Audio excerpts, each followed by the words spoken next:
এবার থেকে জমি কেনাবেচা করতে গেলে গ্রাম কমিটিকে জানাতে হবে। গ্রাম কমিটিকে না জানিয়ে কেউ তার ব্যক্তিগত জমি বিক্রি করতে বা কিনতে পারবে না। এমনই হুলিয়া জারি হলো পূর্ব মেদিনীপুরের শহীদ মাতঙ্গিনী ব্লকের কাঁকটা এলাকায়, যা নিয়ে রীতিমতো শোরগোল পড়েছে গোটা গ্রাম জুড়ে। ঠিক এমনই ব্যানার টাঙিয়ে দেওয়া হয়েছে গ্রামের বিভিন্ন প্রান্তে। তবে এই বিষয়ে গ্রাম কমিটির সাথে কথা বলার চেষ্টা করলে তারা বিষয়টি এড়িয়ে যান।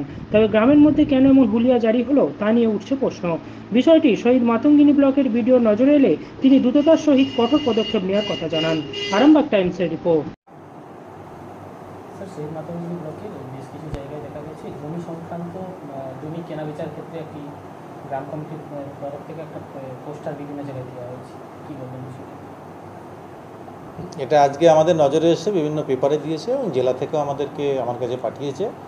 তো বেসিক্যালি গ্রাম কমিটি বিভিন্ন জায়গায় গ্রামের মানুষ নিজেরা করে, কিন্তু এটার কোনো আইনি স্বীকৃতি বা এদের কোনো আইনি ক্ষমতা বা কোনো কিছুই নেই।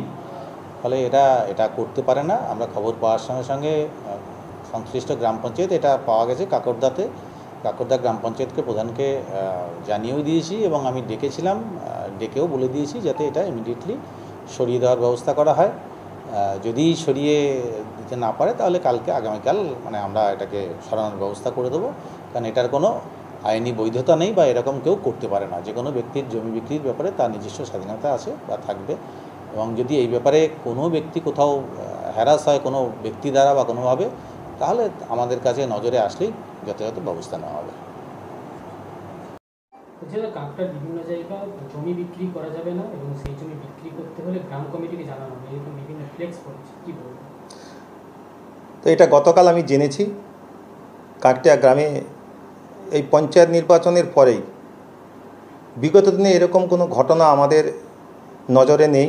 এই পঞ্চায়েত নির্বাচনের পরে ওই গ্রামে পঞ্চায়েতে বিজেপি এবং ওই গ্রামে যারা গ্রাম কমিটির পদাধিকারী, সম্পাদক, সভাপতি, তারাও বিজেপির মনোভাবাপন্ন। তো আমি মনে করি এটা গৃহীত অন্যায়।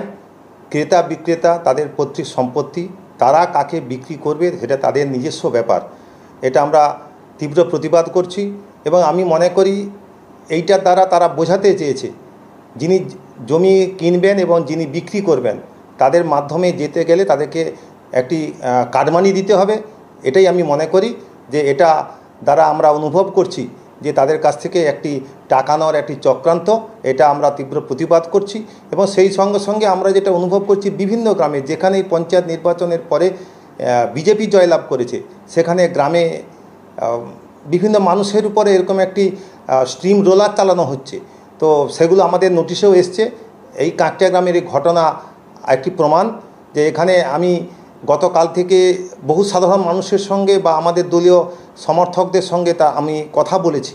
তারা কিন্তু মনে প্রাণে এটাকে মেনে নিতে পারছেন না, কিন্তু ভয়ের জন্য, তাদের উপর কোনো চাপ আসার জন্য তারা এটা সরাসরি কেউ কোনো প্রতিবাদ করছে না। আমরা মনে করি এটা অন্যায়। সরকারি আইন অনুযায়ী যেভাবে গভর্নমেন্টের তার দলির মাধ্যমে রেজিস্ট্রির মধ্য দিয়ে যেভাবে তার আইন আছে, আইনের মধ্য দিয়ে ক্রেতা তার জমি বিক্রয় করতে পারবে এবং যিনি কিনবেন তিনি তার গ্রহণ করতে পারবেন, এইটুকু আমি বলতে পারি। আমি রাজেশ হাইডা, সভাপতি, শহীদ মাতঙ্গিনী ব্লক তৃণমূল কংগ্রেস।